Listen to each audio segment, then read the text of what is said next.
들어갑니다. 공동입니다. 공동이 역전을 만듭니다. 2점의 장면을. Winners of the AFC Champions League 2020, Ulsan Hyundai. You're listening to the K-League United podcast, proud partner of Football Nation Radio. Hello, 안녕하세요. Ryan Walters in the still named Kim Do-hoon bunker for now. I think we might get a new name for this place soon, but ain't no party like a K2 party. And with that in mind, I am joined this week by Michael Redmond. Hello there. And Todd Wilde. Hello. Gentlemen, the season is almost here. Isn't it exciting? It's that thing where, like, you know, December, it's like I don't need another K-League game for a long time. I'm good. And then January rolls around. It's like, you know, I think I could stand to have some K-League in my life. And now February is here, and it's like this month's just got to go. Luckily, it's a short month, so we'll have K-League 2 back. But we were talking just before we came on. Speaking of things coming back, K-League Survivor, or K-Survivor, as it's now known, because it has its own Twitter handle, is also coming back. Todd, you did really well in this last year, right? Or is my memory just that bad? Let's not talk about it. We did terrible. But it's okay, though, because now I'm in the K2. Okay. And, you know, we're up for it. I think we can win something this year, which will make a change for Busan. Okay. Michael, I'm coming for you, even if it's that wooden spoon. I'm coming for you. Look, I think I was doing well in the Survivor last year until I picked Elan, so we'll see how it goes this year. Eland was the team not to pick last year. For those that are tuning in and don't know, K-Survivor is part of our Patreon features. It's run by Dan Croydon, the fantabulous Dan Croydon's running it again this year. And all you have to do each week, it sounds so simple. All you need to do is pick a team that won't lose. They can draw, they can win, they can do anything but lose. And it sounds so simple, but it's not. It really isn't. So we always have fun with that one. And that's one where the tag expert definitely gets called into question pretty often. I don't love having my name on the picks each week, but, you know, that's why I'm happy to say I'm in content. I'm not exactly... You know, I'm not trying to predict these outcomes, but that's what we want other people to do. So that fun stuff's coming up. Predictions on how long you think you'll last in Survivor this year, Michael? I thought I lasted longer last year than I ever would do anyway, so I'm going to give myself 7 weeks. It's a nice little round 7? number. Okay. 7. Okay. Because I know the moment I pick Elan will have a good run. I'll pick them and they'll lose. That's exactly how it happens. Well, you got ways. You got other teams you can pick. You know, you got 21 before you can get to them, but I like the spirit of going to them early. That's it. My love for them just takes over, and I go, go on, Michael, do it. And Go on, then. Todd, how long are you going to last this year? Well, that's the thing. Elan, who did it last year? Like, I think I got 7 weeks without getting one wrong, and then it was 3 weeks in a row, and Elan were the catalyst for that. Yeah, like you say, everyone who picks them any week, it collapses like a house of cards. You're asking for it. Yeah. I'm going to go ahead and say I will last 5 weeks this year, at least. It'll be longer than that. It'll be longer than that, I hope. Anyway, if you want to get involved with that all the information's over on our Patreon page, patreon.com/K-League United. But we're not here to talk about all of the good stuff going on over there. We will throughout the show. But we're here because the season's almost here, and we are talking K-League 2. We're going to go through all 10 K-League 2 teams. We're going to talk about what happened in 2020, notable moves, pick a key player, a young player to watch, go over the biggest question for each team, and then we're going to give you a reason to watch each and every single team. Because why not? I mean, also just it's kind of a joke at this point how much I bring it up, but like K2 is a party, man. K2 is always fun. You know you're going to get a different champion. And Michael, you and I are just down here for life. Look, I've resigned. I've got the visa. I've got the passport. The K2 is where I live now. You know, I'm gonna get a pension. I'm gonna get a pension soon from the K2. No matter how long time I'm staying here. So we all hope to escape, but especially this year, I think it's going to be really, really, really difficult. But what we're going to do is we're going to start on the bottom half of the table from 2020. which means it will be starting with Cheongnam Asan. And Michael, you're taking the lead on these guys. Yes, Cheongnam Asan. Well, what a fall from grace, really, for Cheongnam Asan, unfortunately. As you'd say, 2 years ago, they were champions of the K-League 2 when they were Asan Gongwa. They were a police team. Then they stopped supplying players for them, had become a citizen club, and Cheongnam Asan, this will be their second season now as Cheongnam Asan as the outfit. Last year, well, it was the first season, as we said, as the new reformed team. They got 5 wins, 7 draws, and 15 losses, which is only 22 points. They scored 20 goals, which is the third worst, and they had the worst defense with 40 goals conceded. Oof. 40 goals. 4-0. Yeah, I forgot it was that bad. Now, I could obviously sit my high horse now, but yeah, 40 goals is not nice. And you must remember, this is a shorter season. This wasn't a longer season. So to concede 40 goals is something quite spectacular.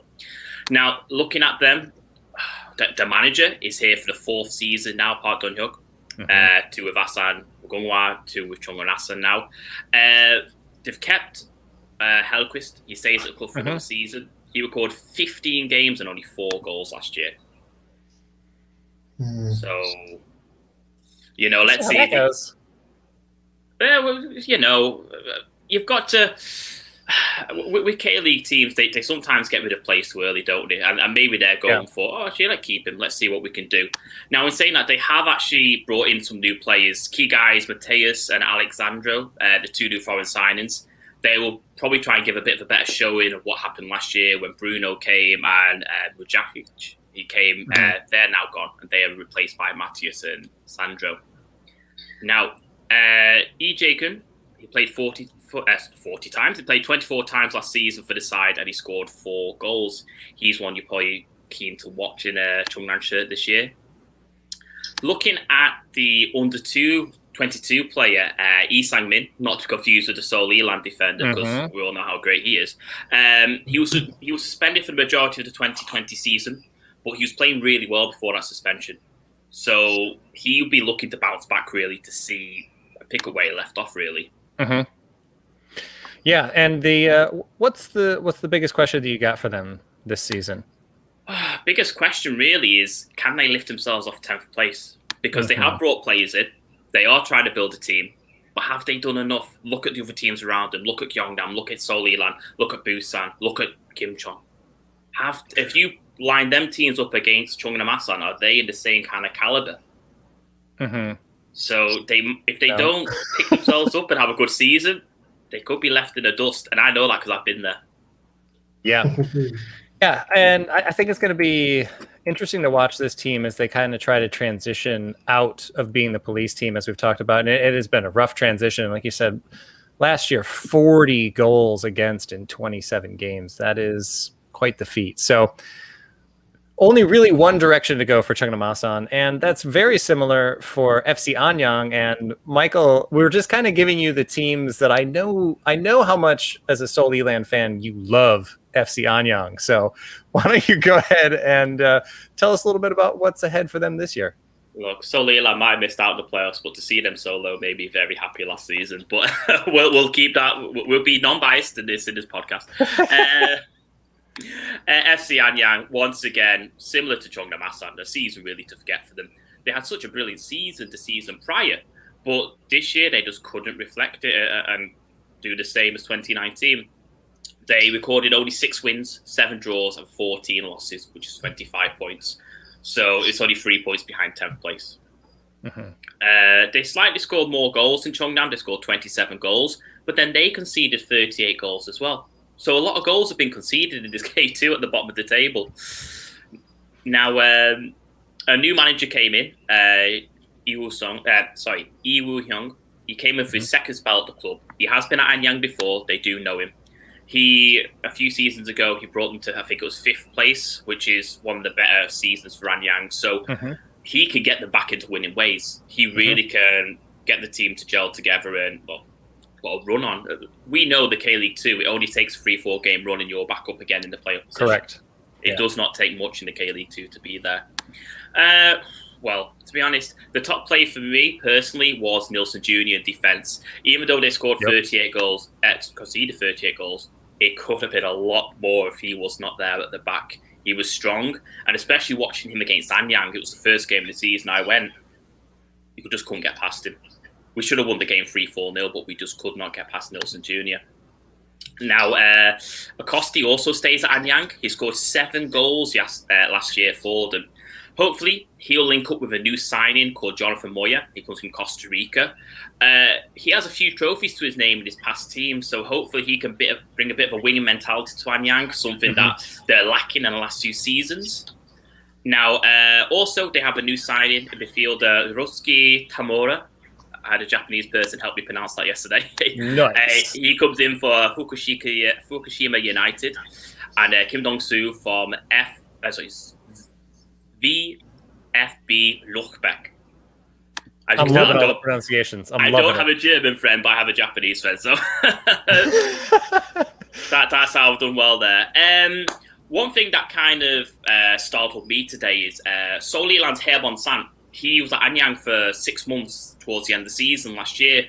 We thought he was really going to stay there this year, but he actually announced his retirement today. So he won't be part of the side again either next year. Other departures, Kwon Gi-pyo, who also played at Seoul in 2019. He had an excellent season at Seoul. Then had a great season at Anyang last year as well. But now he's actually gone back to Pohang Steelers because they were only loan deals. Oh, okay. Oh, by the way, we've got Charlotte in the comments saying excellent pronunciations. So if you're listening to the podcast and not watching live, you're missing out on these pronunciations by Michael, which are bellissimo. Anyway, Michael, real quickly, because we got to move on to Bucheon here. What's got you wanting to watch? What's got you wanting to watch FC Anyang? Hopefully to watch them lose every week. Sure. But what would be the reason to watch them? They do have passionate fans, as much as it pays me to say, and they want their team to do well. This manager seems like he could probably get them back to winning ways. So just like Elan were last year, these could be an underdog this year of just fighting with grit. Once again, they might not have had the buying power as the other teams around them, but they seem like they have a bit more determination than Chungwon Asan to do well this year. Sure. Yeah, fair enough. One of the teams up here in the capital area playing in a nice intimate venue with those temporary stands surrounding them, which is also the case for Bucheon FC 1995. That was something that they switched last year. And Todd, this is a team that's, you're going to be familiar with from before, familiar with again this year as Busan are back down in K2. But tell us a little bit about Bucheon. Yeah, actually, funny you say that. They were pretty much our bogey team in 2018. They're a wonderful team to watch. However, 2018, they managed to sneak into the playoffs with a 5-game winning run at the end of the year. 2020, not so good. They had a really strong start. They were top of the league after 5 games. It looked like it was going to be a fantastic year for them, and then they just faded into irrelevance. 3 wins in the last 22 games to leave them in 8th position, and they could have been lower. And as a result, there's been a lot of outgoings at Bucheon. So Jefferson Bayano and William Barbio have both gone. Kim Yong-chan has gone. Kim Yong-nam, Song Yong-won. I can keep on going, but basically the loss of Kim Yong-nam, their captain, means that they've lost a bedrock there at the back. Kim Yong-chan has gone to Gyeongnam. That's a big loss for them and a big game. We'll talk a little bit more about that later. And the big question for them with all these players going out is, can they provide some more creativity and find a goal scorer? Last year, Lee Hyung-il was their top goal scorer. Would you like to guess how many he got? 3. Close. 4. Oh. 4. They scored 19 goals all season. 4 was their top goal scorer. Terrible. Now, Lee Hyung-min has come in. I know, poor Bucheon, but Lee Hyung-min has come in as their new coach. He led Anyang to playoff contention in 2015, and then they had a poor season the year after, and he's been outside of head coaching since then. What he has done is he's been at Ulsan Hyundai as their youth academy director until very recently, and as a result of that, they brought in a couple of players on loan. So they've got Cho Jin-taek, who's come in. He's an under-19 international. You've got Choi Byung-chan, who's come in from Songnam. He's a box-to-box midfielder.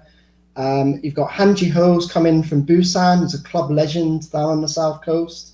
But they haven't signed any foreigners yet, which is interesting. They're the only team in the league that haven't. Oh, yeah. K2's Gangwon. Wow. Yeah. From last year. That's true. They are the new Gangwon. Hopefully in terms of style. Oh, please. The key player is Kim Kang-san, who's a centre-back. He had a solid partnership last year and managed to get into the Korean Olympic team. There's pressure on him to perform to keep his place with the Olympics coming this August, we hope. And one player who has come in as the young player is An Jae-jun. He's a 20-year-old winger. He's also coming on loan from Ulsan. He's the under-18 player of the year in the K-League and the Youth League. He was an under-18 international, and interestingly, he played 9 times in Croatia, I believe, last year, including for Dukla Prague. So it's a left field move to bring him in, but let's see what happens. Yeah. All right. So what's got you watching Bucheon this year? The fact that they're a citizen-owned club, that they're well run behind the scenes. Mm-hmm. It's got a beautiful ground with temp stands right by the pitch. I'm really looking forward to going there. Hopefully, if the stadiums are open, which it looks like they're going to be. But on the pitch, I'm not so sure that they're going to improve on their 8th place finish this year. Yeah, I think it'll be a pretty big ask considering the roster overhaul and everything else going on in Bucheon there. And as it's a K-League 2 show, usually my excitement is for the Jeonnam Dragons, and it is. But also this year, ladies and gentlemen, let's talk about the Ansan Greeners. There's one man that's got me excited about them this year. Let's talk about last year first, though. They had 7 wins, 7 draws, and 13 losses. They were never really that close to the playoff race. They were in there in and abouts, but it didn't really last that long. But let's talk about the man that everybody wants to talk about with Ansan Greeners right now, and that's Asnawi Mangkulam, and he is an Indonesian international left back who's going to be coming up. He won the 2019 Indonesian Cup. He's an AFC Cup veteran, fast, aggressive, dynamic fullback who just loves to get up and down that wing. Did a little bit of digging before we came on here. 81% passing accuracy in his career, averages about 3 interceptions per match out on the wing, so that's not too bad there. Wins about 60% of his duels. So his stats are there to suggest that he would be a good addition. And there are other moves that Ansan made, but that's what the website's for. That's what Twitter's for. This is the only man that I want to talk about because finally, we have a team taking advantage of the ASEAN player quota. I've been harping on it literally for years at this point. And we've already seen the off-field benefits for Ansan Greeners. Their Instagram page has 20,000 plus followers now. It had 8,000 before they signed him, I believe. So social media, great, everything else there. But I think this is the move that I've been wanting to see for a long time. Not necessarily this specific player. I think Asnawi could be really good. But for me, K-League 2 is the league that has needed to make this plunge. And this could be silver lining of this global pandemic, because one of the big reasons he's making this move is the uncertainty around the Indonesian league right now. And he needs to play first team football, and he can get that here, and he can get it in K-League 2. And I really hope he can hit the field running, and I hope he does well there. But good on Ansan for finally taking the plunge and bringing in an ASEAN player to just make K-League a more Asian league, get some more of these players in, but let's see how he does. Anyway, key player for them, as much as I wanted to just say Asnawi for everything for this, Santiago, I think, is going to be the guy that needs to be key for them, because we all know that they just had nothing going forward last year. We've been chatting about it on and off this entire offseason. They usually played with a 3-man back line, which ended up turning into a 5-man back line. And Michael, you and I talked about a lot of times when they played against Eland or Jeonnam, there's just 10 guys behind the ball, 11 guys behind the line. And they just didn't even look like they wanted to move forward. So I remember when Eland played them twice. First, twice in the Ansan Stadium, the Ansan Hua. For the first time we played them midway through the season, 90 minutes of just Eland bombarding them with shots and 10 men behind the ball, 11 men behind the ball for most of the game. Yeah, and that's got to change this year if they want to improve. So hopefully Santiago can be that guy. He's just 23 years old, so I also like another youth signing. I mean, not super young, but 23 is not super old either, all right? Some of us are much older. I think he'll be the focal point of the attack there, which they really, really, really need. The young player to watch, speaking of the Utes, if you will, you're welcome for the My Cousin Vinny reference. Chaegun-ju, I think, is going to be the guy there. He had 3 goals in his rookie campaign without a whole lot of help going on, as we were just saying there. 20 appearances, 1,500 minutes. And given the new roster this year, I think wide play is going to be really important for Ansan, and he'll be a key part of that. So he's definitely one to watch. The biggest question for them is, can they make the playoffs? I think that should be the goal for them this year. It should be the goal for every K-League 2 team, because as we've seen, up to 8 teams can be in contention for that playoff spot. So that should be the goal. And the reason to watch, Aznawi, get in there. Watch this young man play, and hopefully watch all of his fans in Indonesia tuning in to the matches, or at least following K-League United on Twitter. Oh, sorry, can't help myself. Anyway.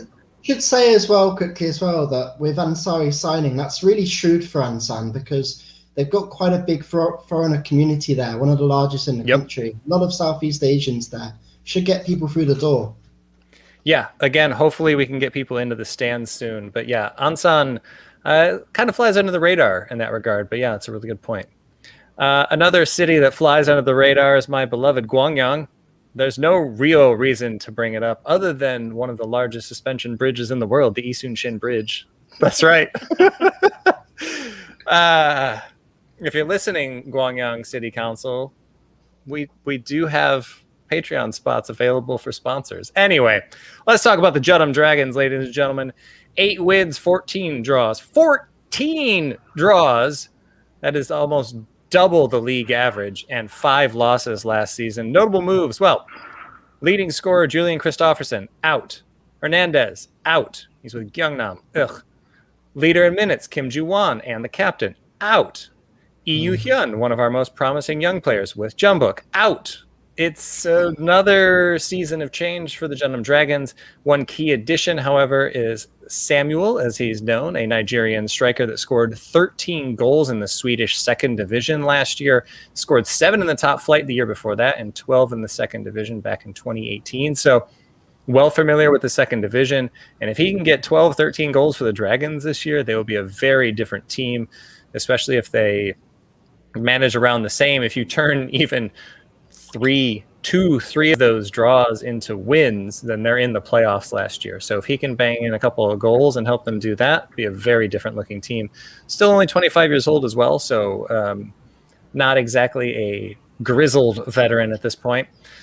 But on the note of grizzled veterans, I do think Lee Jung-ho is the key player this year. He was named captain and just desperately needs a bounce-back season. He just had 4 goals and an assist last year in less than 1,500 minutes. He's not 30 years old yet, but it just kind of feels like it with how long he's been around and how many places he's been. He's got a long way to go to get back to being that player that Jeonbuk came calling for, that eventually went and played in Champions League with Ulsan and looked really good there. I just would really like to see a bounce-back season from him, and it would be really great if he could do that for the Dragons as well. Young player to watch is Jung Ho Jin. He was part of the U20 World Cup runners-up squad. He had 12 appearances and just over 800 minutes in his rookie season. 91% passing accuracy for this young man, though, and 41 interceptions. And that's not even in 1,000 minutes. Wins nearly 60% of his duels as well. So very promising statistically, so somebody to keep an eye on for sure. The biggest question for my beloved Jeonnam Dragons, can they keep up with the big boys? And the big boys, we're going to take a break here real soon and talk about them after, but oh my goodness, they are so horrifying this year. So we'll see if Jeonnam can keep up with them. And the reason to watch, they're lovable underdogs, and they look good doing it. So, give them your love. But anyway, that's the bottom half of K-League 2 as it finished in 2020. We're going to take a really quick break, and then we're going to come back and talk about the horrifying teams that have all of us scared. We'll be right back. FNR is a revolutionary football-dedicated digital platform, the first of its kind in Australia. It provides a 24/7 live online radio platform experience, podcast hub, and acts as a content provider for TV, radio, and digital. Having reached millions of listeners and football fans since launching, FNR is accessible worldwide via its website or app, providing a platform to discuss, debate and celebrate the world game. We are your voice of football, FNR Football Nation Radio. Welcome back to the K-League United podcast. I'm your host, Ryan Walters, joined this week by Todd Wilde. Hi. And here to talk about his beloved Seoul Eland. Michael, it hurts that we both finished so close to the playoffs last year, but it kind of works this way. I ended the first segment. You get to start the next segment with that's your it. team. And I don't want to be bitter, but we lost out in the playoffs by 3 goals scored. Not even goal difference. In any other league, we would have got into the playoffs. The less we talk about what happened with the playoffs in 2020, the better. But Paul will talk about it a little bit. But anyway, Michael, let's move on to 2021. Let's not look back to VAR and all the things that went wrong VAR with 2020 and the playoffs VAR. Let's talk about 2021 because VAR is still going to be a problem this year. But let's talk about Seoul Eland. This is an exciting team this year. Seoul Eland, yeah. Seoul Eland last year were, as you'd say, the best of the rest. Very, very narrowly missing out on a playoff spot. They got 11 wins, 6 draws, and 10 losses, which is 39 points. Completely different to 2019's 5 wins all season. Seoul their massive changeover season, their influx was in December 2019, January 2020. They brought in Chun Jong-young, an established manager. They brought young, exciting players. And they just had an amazing 2020 season compared to the seasons prior. Now, looking at themselves last year, they really held their own and turned it up against the teams that were going for the playoffs themselves. They're undefeated against Daejeon, they're undefeated against Gyeongnam, and they're undefeated against Jeonnam Dragons too. So it shows improvements on this Seoul side. But the thing is, what let them down is they then lose to Anyang, they lose to Asan, they lose to, who else did they lose to? Anyang, Asan, and Ansan, all the 3 A's. Triple A. These are the games they should have been getting 9 out of 9 points. But I think they beat Ansan twice, and then the rest. I mean, I don't even think they beat Anyang last year, and it's just they should have. If they got more points against the small teams, they would have been 3rd, 2nd, never mind 5th. Indeed, and that's what really let them down. Now, really, if you're looking at Seoul, who they brought in, I said it in my season review. The biggest thing was not to bring players in, it was to keep the key players they've got. And it seems like they've done that. Leandro's come back to Seoul and he's ready for love and ambition. I'm looking forward to seeing him with the partnership with Bilbao. I spoke to him early on during the week, actually, and he said that we're training harder. We are going for K-League 1 this season. There's no more playing games. We are pushing it, apparently. And him and Bilbao together, linking, we took didn't take Bilbao. Bilbao's come to Seoul Eland from Gimcheon, the Brazilian partnership. There's also news of a 3rd player from Argentina who's coming at the moment. We can't say anything until pen's put to paper to see who that person is, but we could have Michael Redmond, breaking news. Well, I don't put anything out until it's actually confirmed. But yeah, apparently Seoul Eland are still going after an Argentine player as well. So there's still one more foreign spot available, and it seems like it might be covered. Messi's out of contract, so it's really this is big news that you're announcing this right now. Why not? Why not move to Seoul, you know? If you want to look at the Young Player of the Year, now we'll move on to Young Player of the Year. Ko Jae-hyun. Him and Jang Young-ho had an excellent season coming in on loan. We thought we'd lose him at the end of the season to go back to Daegu, but he's not. We've got him for another season. He's only 21. He had a fantastic season with us last year. He made an instant impact and added energy to the side. Memorable goal for me was the one he scored against Gyeongnam in Jamshul towards the end of the game. That put us into 3rd place, and that really said to people, we could do this. This is going to happen this season, all because of his fire and his energy. Player of the season, the best player we have this season will be Leandro. He's just a different caliber. He's a cut above. But the thing is, though, he's working around a solid Seoul Eland team who's happy enough to give him the ball and let him run at these defenders. You give Leandro the ball with space, he's leaving your defender in the dark. That's just fact. And it's not even the fact that he's a goal scorer. The fact his assists as well. He's assisted last season. He can ping balls anywhere he wants on the pitch, and he could just create space for people. So he's an all-around fantastic winger, fantastic forward player. Now, question for them: can they go one better this year? Now, we've talked about earlier in the podcast, Gimcheon, Busan, Gyeongnam. It's going to be a tough year. Now, don't get me wrong, I'm looking forward to watching Eland in these heavyweight bouts, but are they going to be able to pull it off? To be honest, I thought they did better last year than I thought they would, to be honest. Apart from Jeju and Suwon, where they didn't turn up against, they held their own against the big teams. Reasons to watch them? Well, it's in Seoul. It's in the Seoul Olympic Stadium, Lowell Park. And actually, it's the last season we're going to be playing in Lowell Park. We moved to Mokdong the season after due to renovations in the Olympic Stadium. We will return, but it's a number of seasons. I don't think it's a one-season deal in Mokdong in 2022. It could be a number of seasons. Come to the Olympic Stadium. It's a fantastic day out, right next to the baseball. Lean in the baseball plug in there.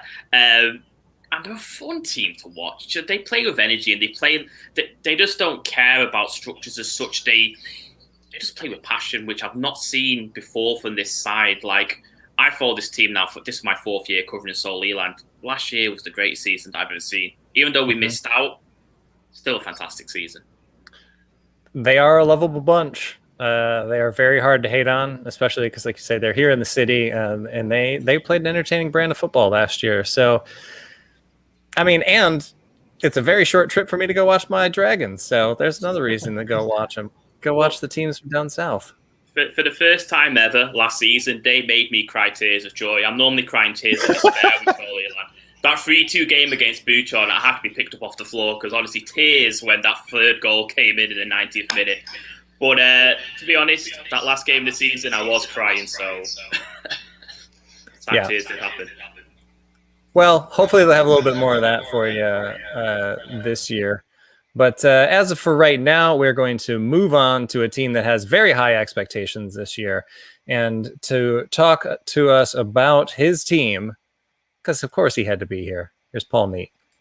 Last season, Daejeon finished 4th in K-League 2 and reached the playoff semi-finals. Injuries to several key players hindered the Purples, and they were unable to keep up their early season form. Bruno Bayer was brought in to fire them to the promised land, but the Brazilian managed just 4 goals in 20 appearances. Ultimately, Daejeon lacked firepower, but were terribly unlucky. In terms of transfers, centre-back Kim Min-duk has joined from Ulsan, pacey right-back Lee Ho-in has signed on loan from Gangwon, but one of the standout signings so far is Lee Jin-hyun from Daegu FC. At 24, his best years are well ahead of him, but he has shown glimpses of what he can do at Pohang and at Daegu, as well as for the Korea under-23s. Lee will be looked upon to get Daejeon ticking in the final third. A key player this year will have to be Bruno Bayo, otherwise they have little chance of winning promotion. A reliable goal scorer who can get 15 goals or more will be key in what is a very competitive K-League 2 this year. Bayo has signed a new 1-year deal, keeping him at the club for a second season, and is said to be in excellent physical condition. Last year he began the season injured and unfit, and so Daejeon fans will be hoping he can hit the ground running this year. Other than E.G. Seoul, only a couple of players 22 or under are likely to feature regularly, one of whom is right-back Kim Ji-hoon. Kim played 9 times last year, laying on 2 assists in what was something of a breakout season for the 20-year-old. Kim has been given the number 13 shirt, up from 36 last year, which could be an indicator that he is set to feature more for Daejeon this term. Another young player to keep an eye on this year is 21-year-old central midfielder Lee Ho-bin. Lee has been limited to just 6 appearances in Daejeon's first team, but a lot is expected of the third-year professional. The biggest question for Daejeon is whether inexperienced manager Lee Min-sung can lead the club to glory. Eyebrows were raised when the former Korea under-23 assistant coach was appointed, when reports in the press had suggested that they wanted a more experienced coach. Daejeon's squad is full of midfielders, but light at centre-back as well as up front, and so it's going to be a very big test for Lee in his first full season as a manager. A reason to watch: any club which has spent a lot of money will always be under pressure to perform. Daejeon is no exception, and it'll be interesting to see how they can compete with the likes of Gimcheon, Gyeongnam and Busan this year.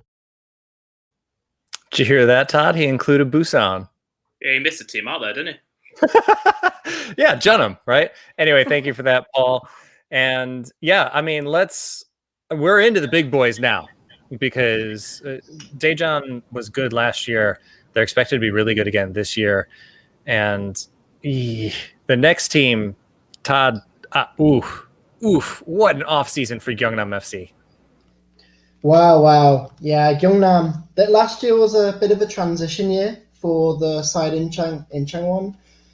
So Kyun came in as the manager, and initially they were a little bit dodgy, but they've through some mid-season loan signings, the team was galvanized and into the playoffs. They had 8 wins in their last 15 in the regular season before, of course, they went into the playoffs, and there was the heartbreak of VAR in the final against Suwon. Don't talk about it. Yeah, I know. But, I mean, they deserve to go up in some respects, but then again, Suwon were better over the regular season. So moving on. What's happened? Well, Seoul has cleared a lot of deadwood from the squad. Many fringe players have gone. Nick Hansel, Eros Jeric, Negurba have all gone. There's a number of players that are in on loan that have also they decided not to retain.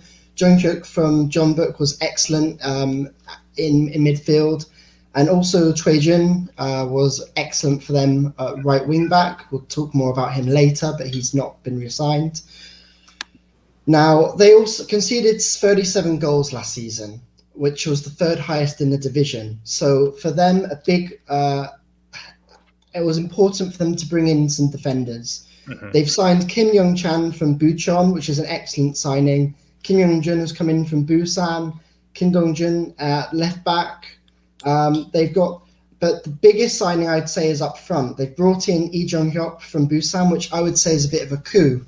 I would personally say he will be their key player this year. He got 13 goals for us when we got promoted in 2019. And you'd say, well, it's not all just about a striker. Well, they brought in Willian from Gwangju. He was excellent in the K1 last year. Hernandez has come in from your guys, Ryan. I know the players they've brought in are fantastic. But also, they've got Baek Sung-dong, who is James Edrupt, our columnist player of the year. He got 9 goals for them on the wing. And he's 29 now. He needs to get up to the K1 now. If he wants to play at that level, now is the time. So he needs to deliver this season. The big question would be, can Gyeongnam be more consistent? Last year, they had a very leaky defence, which they did manage to somewhat solve towards the end of the year. But with these new signings, this can take them to the next level. They're an exciting team to watch. This is the reason to watch them. They're exciting, they're direct, they counter-attack really well. They've got many gifted attackers. They've got a lot of exciting additions. I'm really excited to see them on the pitch. I think they could do well. I think they can do real well. Yeah, that team is... They just keep going from strength to strength. They're going to be a lot of fun to watch this year. Another team that I think is going to be a lot of fun to watch this year, and we have had a couple of comments come in talking about how many attacking trios there are in K2. Agreed. They're really, really great. Speaking of great attacking trios, let's talk about Gimcheon Sangmu. Formerly known as Sangju Sangmu, this team won 13 games in K1 last year. They drew 5 times and lost 9 times. That was 4th in the first division. But because they relocated, they have been automatically relegated, much to the horror of all of us in K-League 2. The notable moves. Well, again, this is a team that already had the likes of Moon Sun-min, World Cup veteran Moon Sun-min, in their ranks last year, Oh Se-hoon in their ranks last year.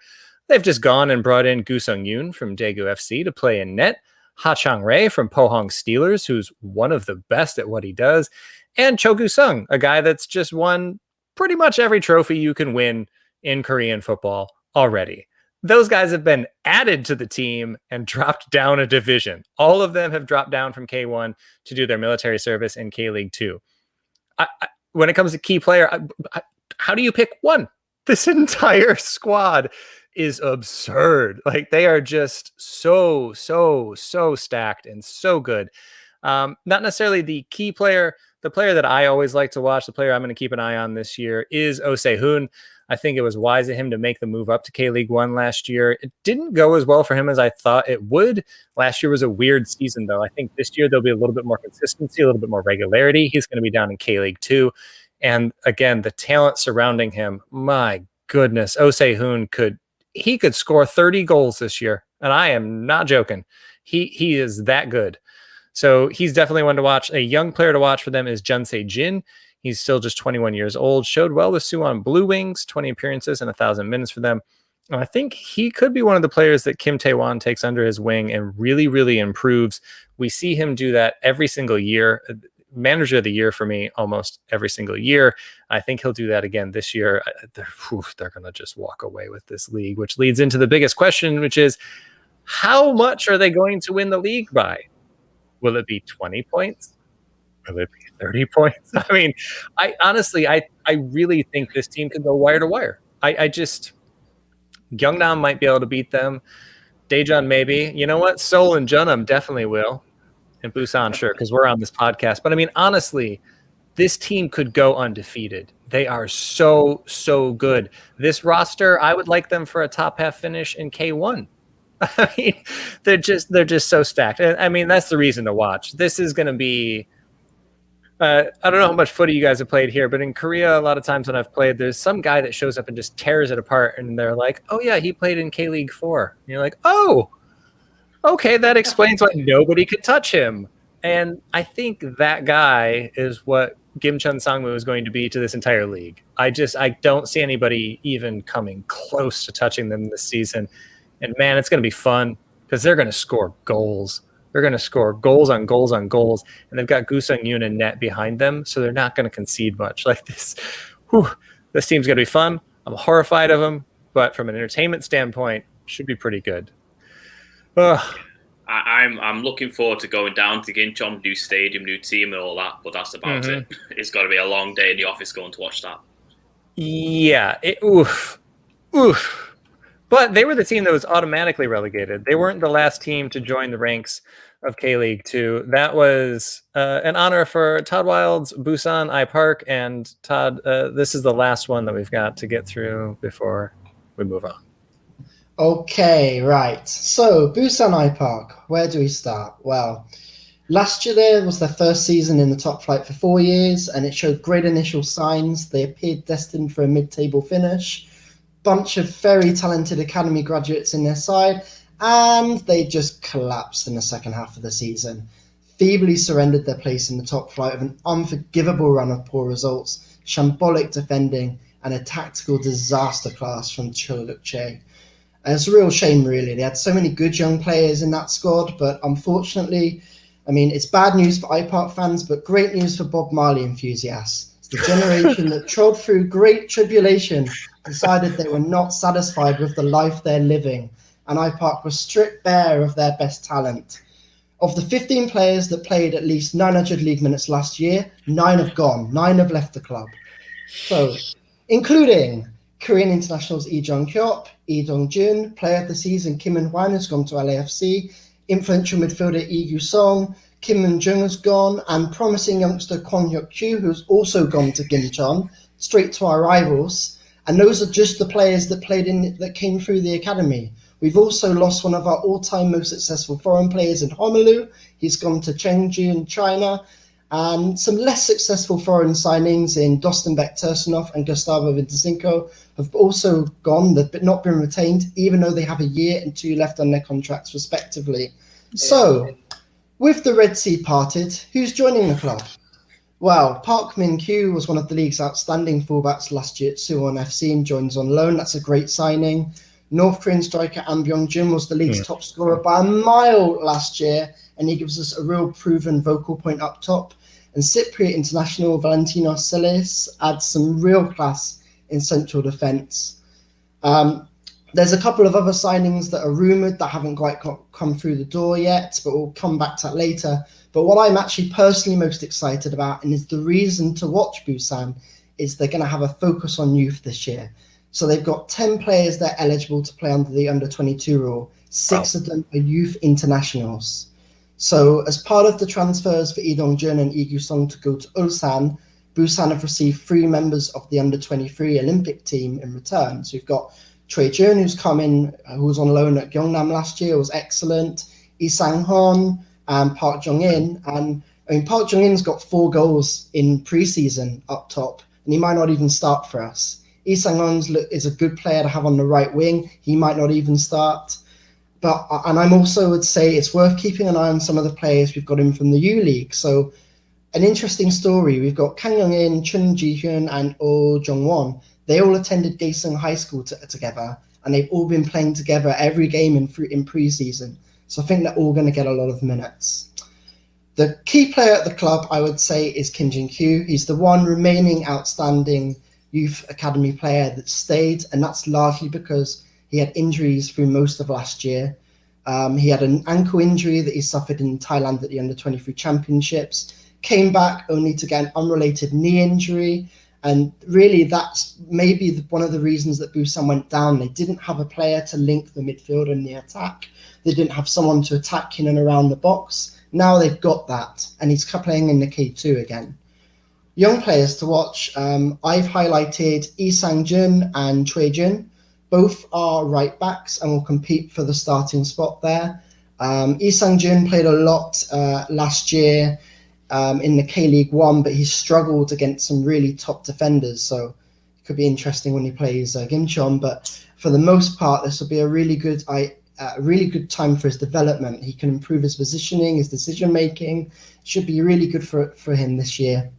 And the biggest question I've got is Ricardo Perez the right man to lead the rebuilding effort? So Busan Park have got a new coach. He's a Portuguese assistant of Paulo Bento at Cruzeiro and Olympiacos, the only overseas manager in the league this year. He's come in and they want him to radically change the culture at the club. So he's created guidelines where senior players are encouraged to be examples for younger players. He wants the younger players to be more vocal, take accountability for their own actions. He wants to unlock their potential and improve the quality of coaching and play with more intensity. The problem with him is that his record at Casapia, which is his only senior management job, is terrible. He had 1 win in 12 first-team games. And IPARK's fan base are not optimistic that he's the man to lead us back up. I personally think he deserves time, and we'll have to see what happens. You never know with the group of players that we've got, but it's going to be very difficult to go back up at the first time of asking, especially with all these young players coming into the pitch.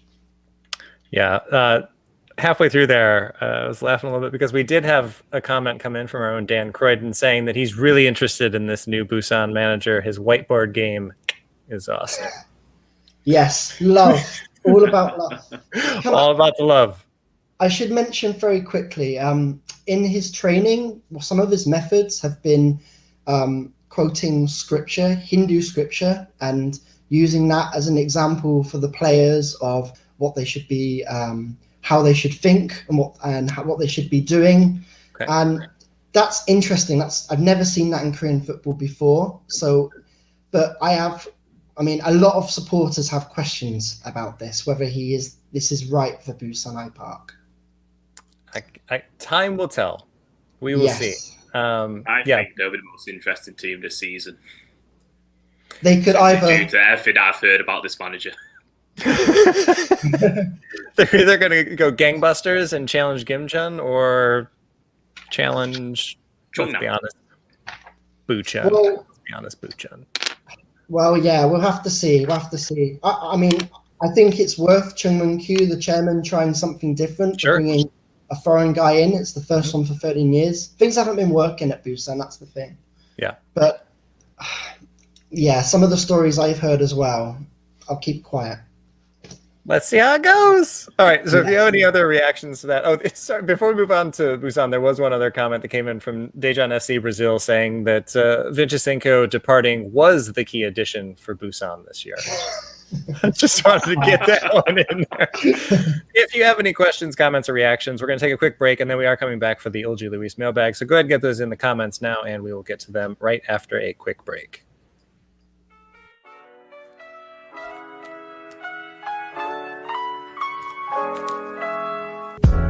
Eulji Lewis is your neighborhood British bar and cafe located in the Old Giro district of Seoul. Decorated in old English antiques and furniture for a true homely feel, you can enjoy homemade scones, cakes and afternoon tea during the day, and traditional British favorites like beef stew, English ale, and a fine selection of wines at night. Available for private parties or simply an evening out, Eulji Lewis is sure to become your favorite neighborhood pub. Be sure to mention K-League United at the bar during your visit and you'll get 10% off your bill. Welcome back to the K-League United podcast. I'm your host, Ryan Walters, joined this week by Michael Redmond. Hello there. And Todd Wilde. Hello. And gentlemen, for the second week in a row on the live stream, the Eulji Lewis commercial is just killing it. People are loving the addition of the dog and the tea, which, again, I knew with as many English folks that watch this show, I figured the tea would be what gets people. But anyway, sans Matthew Binns, I'll hop into the mailbag here, and I'll lead this thing. And he's watching right now. And our first question, we've kind of already touched on this, because how could you not, talking about K-League 2 this year, is from Dan Croydon. And he asked, can anyone put forward a case for Gimcheon not winning the league?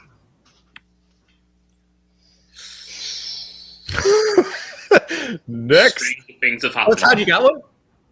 I looked at this and I tried to make a convincing case, and I think Gyeongnam are going to be the most likely team, but it's going to be the same as last year. I think like Jeju in the end easily won the league, but Suwon FC were clearly the best second place side. Mm-hmm. That's probably the most likely thing to happen.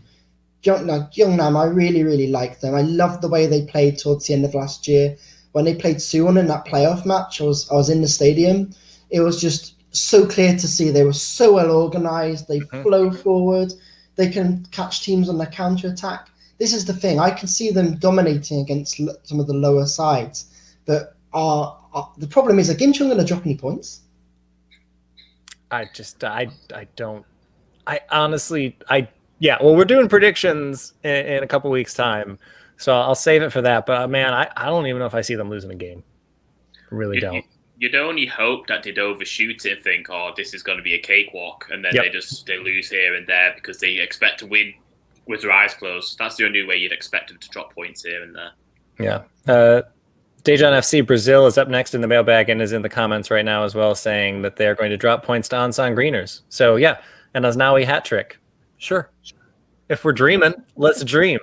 All right, but the question that came in on the mailbag is from Daejeon Citizen FC Brazil, saying, I see Daejeon, Busan, Soliland, and Gundam Dragons really close to each other. Oh, thanks. With the full season ahead, can the physical preparation be the difference between these teams, and the hiring of Randan to take care of that part be important for Daejeon? Physical fitness, this is a really interesting point that we haven't talked about because we're talking about the season as a whole. But, man, this is a very congested schedule, fitting all these games. And K-League 1 is much more congested. K2 is going to have a little bit of a reprieve there because they don't have to worry about Champions League. But this is still, it's a full schedule, again, as planned, assuming that we can at least play football. Do we think the physicality is going to be that big of an issue? Michael, what's your take on this? Well, last year we had a shortened league, didn't we? So it wasn't really too much of a problem. But this year, as you said, it's going a bit more intense. You'd have to see what the training is like with the team and the managers. Do they have the physicality to keep going? I want to bring it back in Elan for a moment. They looked physically fit for most of the season. Where they dropped points, it was because of stupid errors, not because they didn't look lackluster on the pitch. If you can keep a team fit all season, then you can maybe beat Gimcheon, who aren't ready. Nobody's beating Gimcheon. Yeah, we'll see. I think it's going to be interesting this year. Obviously, the physios play a big part because, as Paul was saying last year, one of the things that struck Daejeon was a bunch of injuries. And so I think that's going to be really key for them this year because without those injuries, I think we are talking about a 3-team race for the title last year, including Daejeon. So definitely something to watch this year. All right, we got one more in the mailbag. Don't know why I said it like that. It's getting late. I need to eat dinner. Anyway, Chris Edwards came in on Twitter and said, does K2 need to expand to 12 teams to match K1? This one's really interesting. Todd, what do you think on this one? I don't think they need to. I think that with the 10 teams they've got at the moment, that I think it's a very good setup. That, you know, it's competitive. Teams all the way down to 8th every year seem to compete for the playoffs. What's interesting, there's murmurs, isn't there, of Cheonan having a team in the K2, so that would bring us up to 11. But there's no need for that, really. I mean, you look at the teams at the bottom, really, what we really could do with the teams like Asan and Bucheon improving a little more, becoming more competitive against very top teams. That's my opinion. Michael? I'd actually be all for 12 teams. Being down here for so long, it'd be nice to have a little bit more flavour into the side. Sure. Me personally, I love away days, though. That's why I love to travel to different places. I did different teams, and especially in the smaller towns. That's why I'm looking forward to Gimcheon so much. Having more teams. And I think Daejeon SCBR is saying that 2 teams need to get promoted automatically. I say I'd even go one step forward and say 2 up, 2 down, and then have a playoff, the 3rd one, and the 10th place team in the K League 2. Sure. K League 1, sorry, even. So I'd even do a 3-team swing. I like the playoffs as they are. I think, to me, the way it ran last year, and we talked about this before, the way it ran last year, I think, is perfect, where first is automatically promoted, second waits for the winner of 3rd and 4th, and then they just win, and then we're done, and they win promotion. None of this play in the top division. For me on this question, I was actually listening to Simon Hill's new podcast. A shout out to Simon Hill's new podcast, Shim Spider and So Much More. Really good stuff. I really like it. It's a great way to keep up on A-League. Along with FNR, obviously, but great podcast. And they were talking about the need for a second division in Australia. And obviously, A-League doesn't have 12 teams yet. So what they were talking about is when the second division gets into place, not necessarily having relegation that first season, and you just have 2 teams from the second division promoted up. I really like that idea for K3 teams. So K2, if it's still at 10 teams whenever the pyramid opens, we hope soon. I really like that idea of K3 teams, the champion automatically gets promoted, and then a playoff winner, or however they're doing it in K3, also comes up, and there's no relegation from K2 that season. Let's say it's 2022, for example. Then in 2023, you would have 2 up, 2 down from K3 and K2. But I like that idea because then there's really something to play for in K3 that year.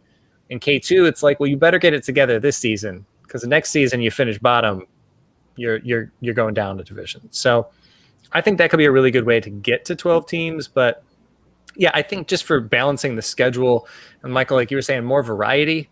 I don't really love how often the teams play each other. I think it waters down derbies and things like that. So it would be nice to have more teams. And like you said, Korea is a gorgeous country to go ahead and travel and get to all these away days. But before we get out of here, Todd, you got one more thing? Yeah, I'd also say as well, there's some teams in the K3 that've got some good support as well. Like Yunhei, Cheongju, BTC, Busan Transport. They all got an established home following that goes to games away. So it's not like these clubs can't sustain themselves. Exactly. And I think especially youth development and everything else here, if we're going to really start taking that seriously, then the 3rd and 4th division teams need to see that chance to get promoted. If you want to cut it off after the 4th division, fine. If you don't have an open pyramid all the way down, fine. Got to start somewhere, but I think that's got to open up soon, and I really like that idea of 2 teams just getting promoted. But we'll leave it there for now because we said we were going to keep these podcasts to an hour, and we're going to keep it to an hour, all right? We're going to do.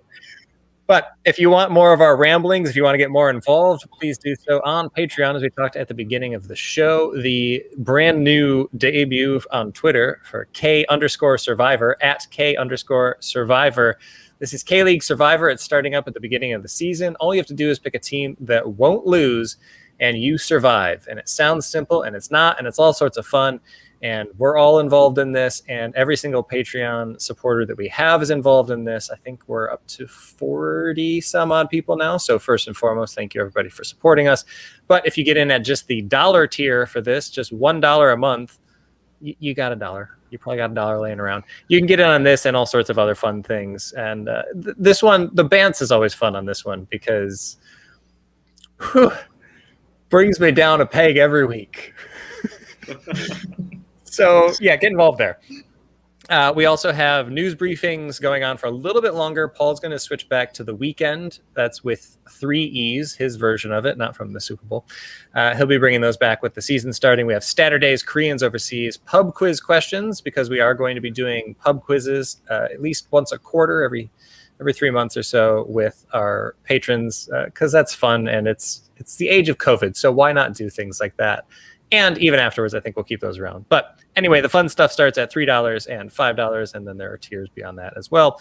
And if you would like to leave us a review of this podcast, you can do so on Spotify, Google Podcasts, TuneIn Radio, or wherever you download your podcasts. And you'll be entered into this month's K-League kit contest, which is for the Ansan Greeners. It's their inaugural kit from way back in the day, a couple of seasons ago. But if you're listening and you're as excited about Ansan Greeners and Aznawi playing in this league as some folks, myself included, then go ahead and just leave us a review and you'll be involved there. And if you'd like to listen to us live, you can do so every Thursday on Football Nation Radio down in Australia. And another shameless plug for the A-League, because my goodness, has that league been fun. Whew. FNR will keep you up to date, but man, here in Korea, it streams free on YouTube in HD with English commentary. And these matches have been insane. Perth Glory, thank you so much. Thank you so much, Perth Glory. And also, K-League, you got a lot to live up to. But anyway, for Michael Redmond and Todd Wilde, I'm Ryan Walters. Thanks so much for watching.